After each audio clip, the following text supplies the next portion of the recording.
New York City, we got to have a talk. We have to talk, a heart to heart. I'll call it a meeting. How can you allow Conrad Zoran Mamdani to punk you out of celebrating this country's 250th birthday in Times Square?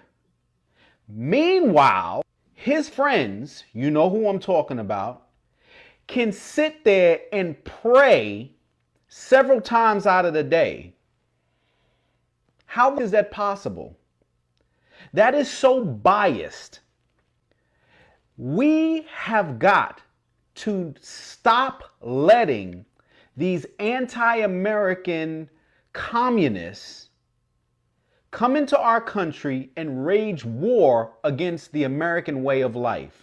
That your wonderful communist mayor, Zoran Mamdani, signed an emergency order that prevents people from coming down to Times Square and celebrating the 250th anniversary of the United States. Times Square, a ball drop is planned to celebrate America's 250th birthday. But thanks to Mayor Mamdani's emergency order denying permits during the World Cup, the public isn't invited to attend. Say what? So our famous communists won't allow people to come up and see and celebrate 250th years for the U.S.? He needs to go. Is this America? Is this really New York?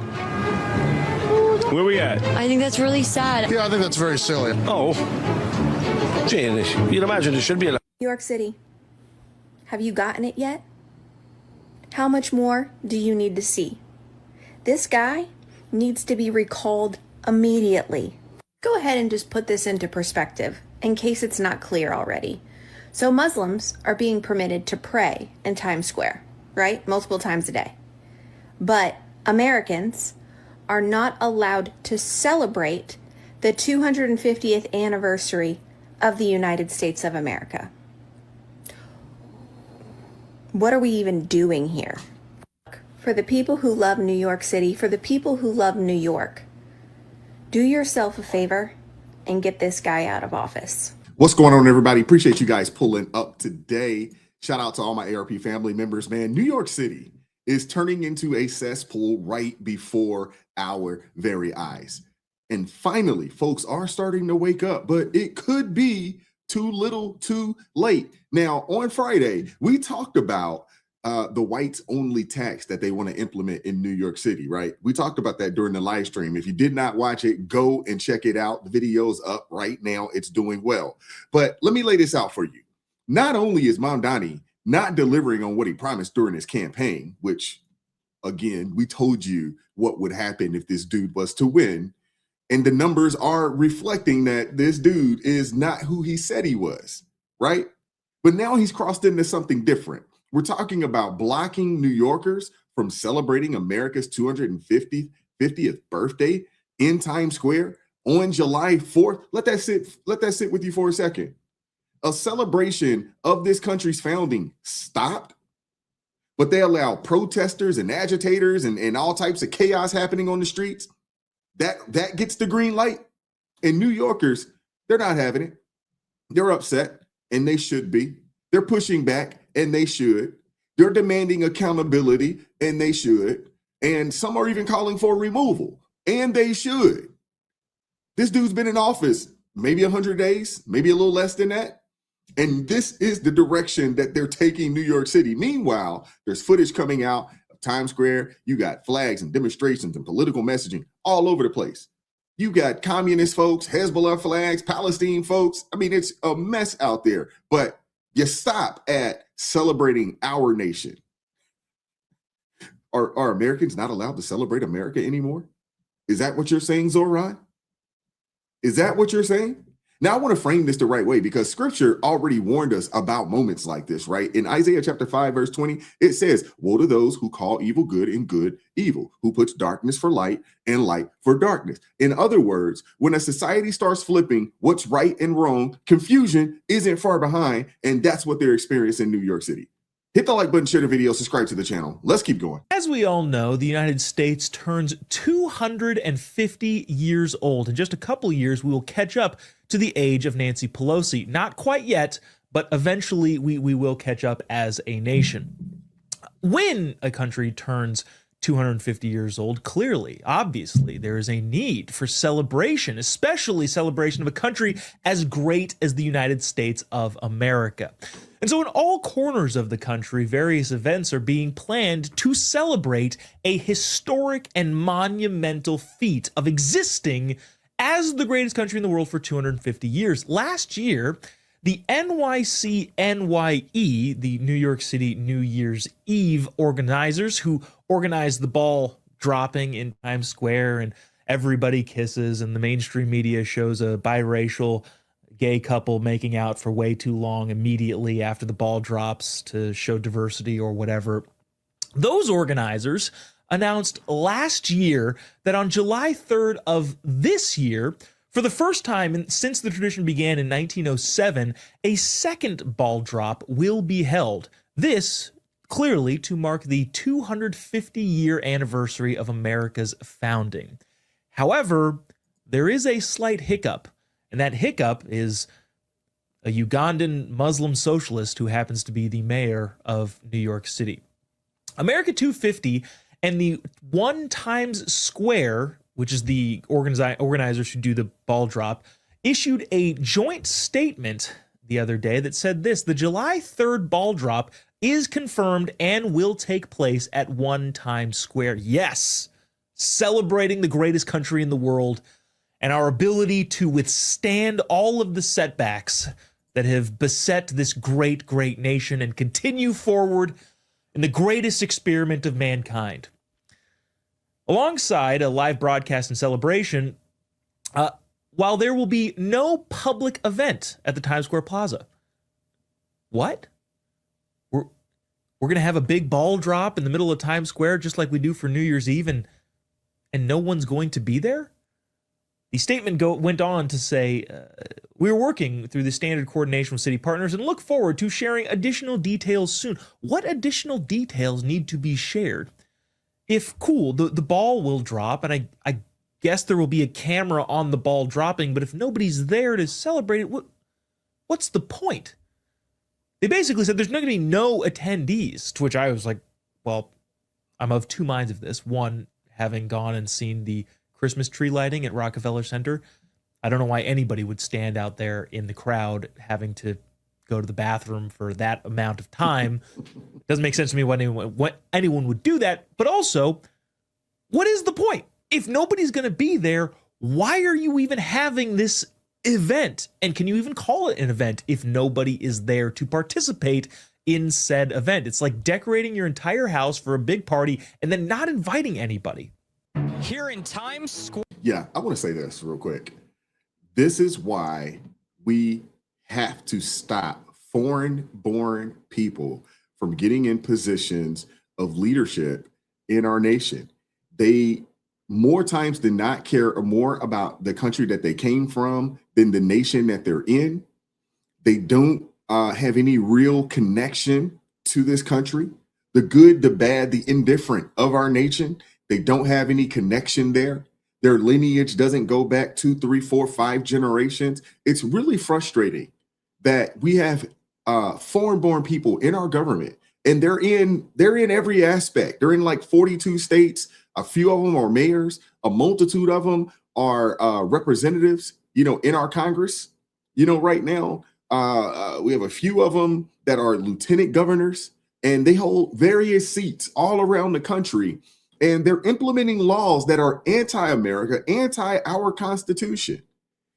They run away from a nation and then try to make said country, our country, similar to the one that they ran away from. Something has got to give. Something needs to be passed to stop this. If you are not born and raised in this nation, you shouldn't be able to hold a position in any leadership role in our nation. Not city council, not school board, not state delegate, not state representative or senator, not mayor, governor, nothing. Definitely not the House of Representatives, definitely not the Senate, and definitely not president. Something has got to give, man. Where a ball drop is planned to celebrate America's 250th birthday. But thanks to Mayor Mamdani's emergency order denying permits during the World Cup, the public isn't invited to attend. Say what? So our famous communist won't allow people to come up and see and celebrate 250th years for the U.S. He needs to go. Is this America? Is this really New York? Where we at? I think that's really sad. Yeah, I think that's very silly. Oh, Janish, you'd imagine it should be allowed. It's something we're celebrating, right? So it's supposed to be open for people to come in. New Year's Eve, everybody's out here allowed to be here, so why can't it be then? We have to, live our lives. Can't be afraid. I should probably articulate that I'm a Canadian. That would never happen in Canada.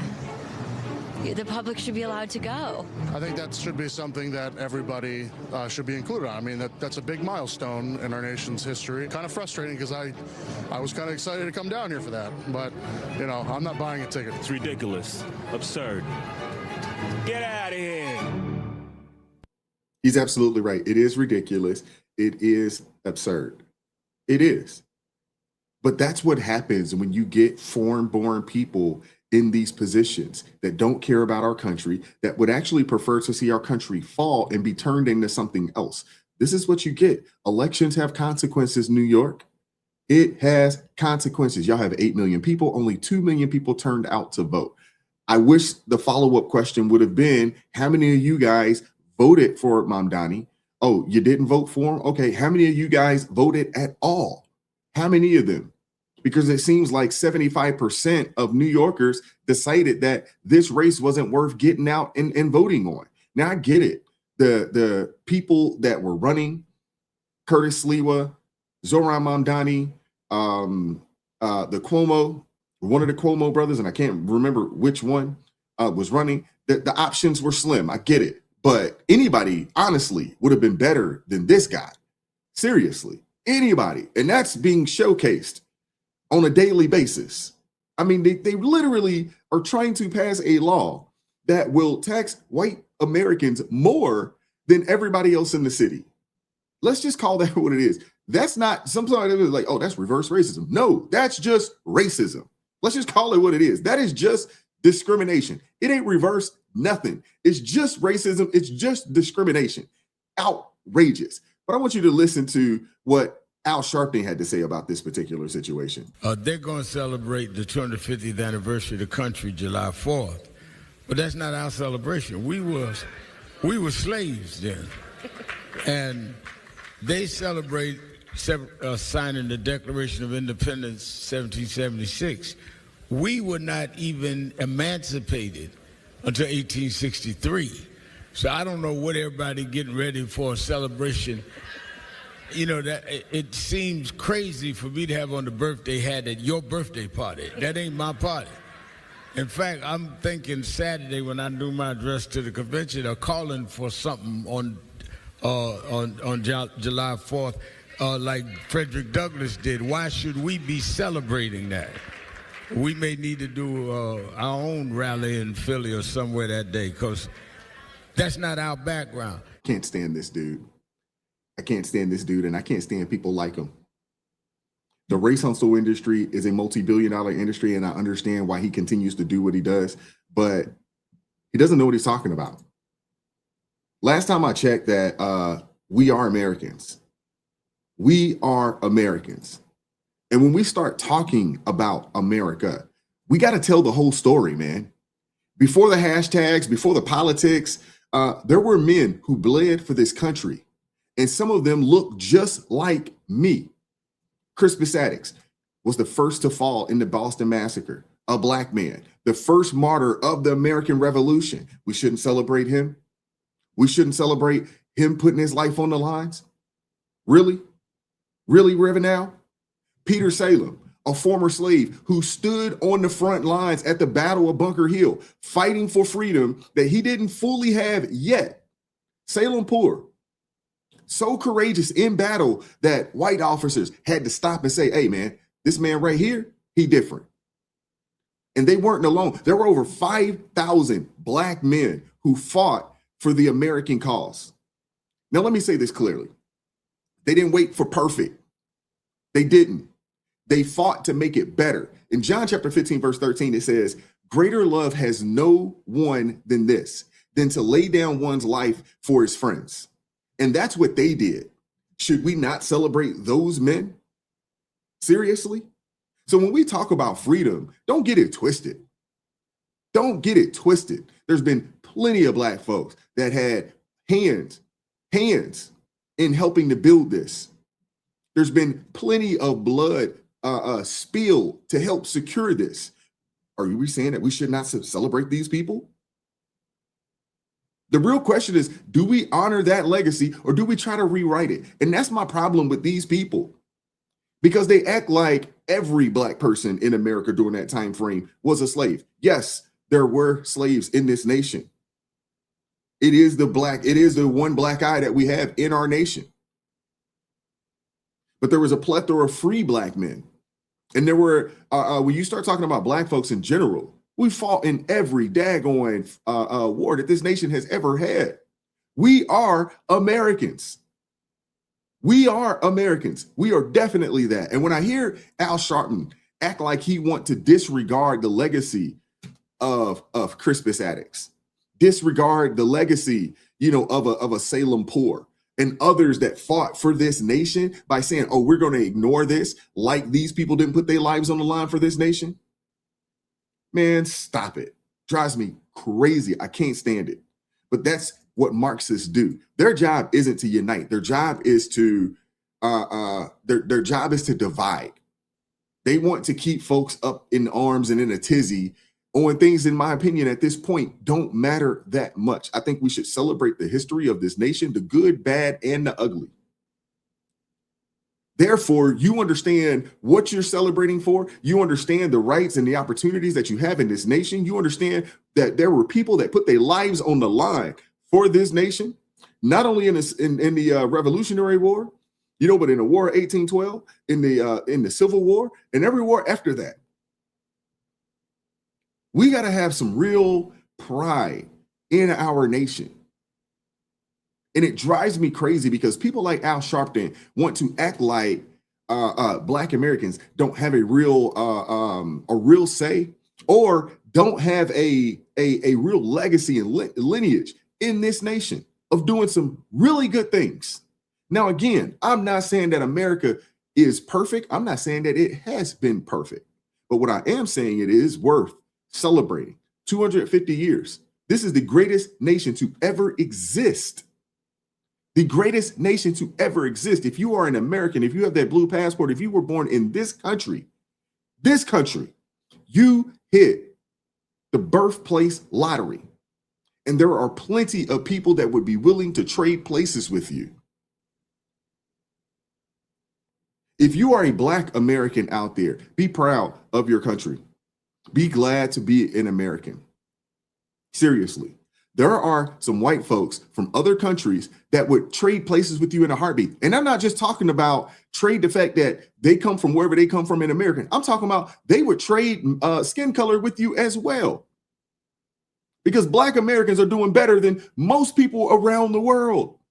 Americans are doing better than most people around the world. And it drives me crazy when you have people like Al Sharpton and others out there try to poo-poo and downgrade that, like we're not living great in this country. Again, I'm not saying that our country is perfect. No nation is perfect. No people are perfect. It's not perfect because the people aren't perfect. But I tell you what, it beats everywhere else. When you compare this nation to perfection, I understand. When you compare this nation to every other nation around the world, there's no competition. I want to hear from you guys in the comment section. What are your thoughts on this? Hit the like button, share the video, subscribe to the channel, turn the notifications on to all so you never miss an upload. Join the ARP family or buy your brother a coffee. That link's in the description box below. And as always, keep God first. Stay prayed up. We'll catch up with you guys next time.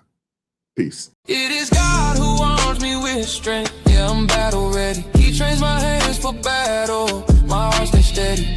But thanks be to God, he gives us the victory. Through my Lord Jesus Christ, it can't live in me. I was down to the dirt, red clay on my shoes, old pain in my shirt, oh so bruised. Then the Lord hit my chest, kicked air from my breath, put power in my step.